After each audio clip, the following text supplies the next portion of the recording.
సమస్యలు అనేకం, పరిష్కారం శూన్యమంటూ ఆంధ్రప్రదేశ్ ఉద్యోగ సంఘాలు చంద్రబాబు ప్రభుత్వంపై కారాలు మిరియాలు నూరుతున్నాయి.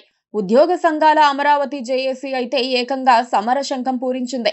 ఐఆర్, సరెండర్ లీవ్ ఏదీ రాకపోయేసరికి తాము మనోవేదనకు గురవుతున్నామని ఏపీ జేఏసీ నేత బొప్పరాజు వెంకటేశ్వర్లు ప్రకటించారు. త్వరలోనే ఉద్యమ కార్యాచరణకు సిద్ధమయ్యే దిశగా 13 మందితో ఉద్యోగుల కమిటీ ఏర్పాటయ్యింది. టీడీపీ నేతృత్వంలోని కూటమి ప్రభుత్వం అధికారానికి వచ్చినప్పుడు చెప్పిన దానికి ఇప్పుడు చేస్తోన్న పనులకు ఎలాంటి పొంతన లేదని ఉద్యోగ వర్గాలు ఆందోళన చెందుతున్నాయి. చంద్రబాబు ప్రభుత్వం ఈసారి అధికారానికి వచ్చి 2 ఏళ్లు దాటుతున్నా ఎన్నికల ముందిచ్చిన హామీల్లో ఒక్కటి కూడా నెరవేర్చలేదని వారు ఆగ్రహంగా ఉన్నారు.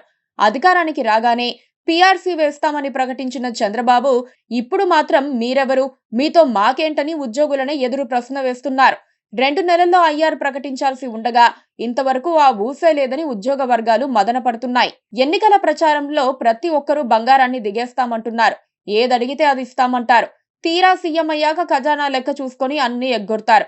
గత జగన్మోహన్ రెడ్డి ప్రభుత్వంలో అదే జరిగింది.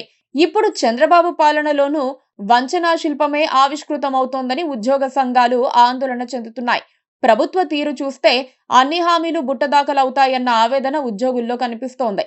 ఉద్యోగులకు ప్రభుత్వం ఇప్పటికే 30,000 కోట్ల రూపాయలు బకాయి ఉంది. పెన్షనర్లకు మరో 10,000 కోట్లు ఇవ్వాలి.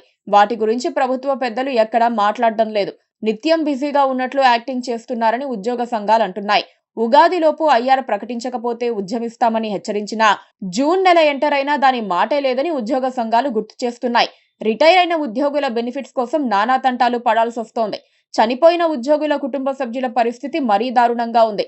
ప్రభుత్వ సాయం, కారుణ్య నియామకాలు లాంటి వాటి కోసం వాళ్లు కాళ్ళరిగేలా తిరుగుతున్నారు.